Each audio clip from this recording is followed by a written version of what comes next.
அந்த மூலவருக்கு அவர்கள் அர்ச்சனை செஞ்சு மந்திரங்களை சொல்லி சொல்லி சொல்லி அந்த கர்ப்பகிரக அமைப்பு வேறு, வெளியில் இருக்கக்கூடிய அமைப்பு வேறு, இதெல்லாம் இன்றைக்கி உங்கள் விஞ்ஞானிக இன்னும் தொட முடியல.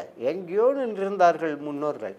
அந்த மந்திரங்களுடைய ஒலி அதிர்வுகள் அங்கே அப்படியே நிறைந்து பொங்கும்.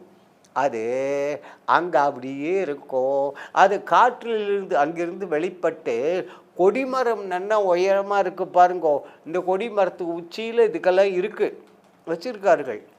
அந்த ஒலி அதிர்வுகளை, மந்திர ஒலி அதிர்வுகளை கொடிமரம் அப்படியே இழுத்து தனக்கு அடியில், துவஜஸ்தம்பத்துக்கு அடியில், கொடிமரத்துக்கு அடியில் இயந்திரங்கள் இதெல்லாம் உண்டு. அது சேமித்து வச்சுருக்கோம். நாம் இப்படி அதுங்கிட்ட விழுது நமஸ்காரம் பண்ணும்பொழுது அவ்வளவும் நமக்கு இங்கே பதியும், ஆரோக்கியத்தை அடைவோம். அதற்காகத்தான் கொடிமரத்தை தாண்டி உள்ளே எங்கும் விழுந்து வணங்கக்கூடாது என்று சொல்லி வைத்தார்கள். தெரிகின்றதா?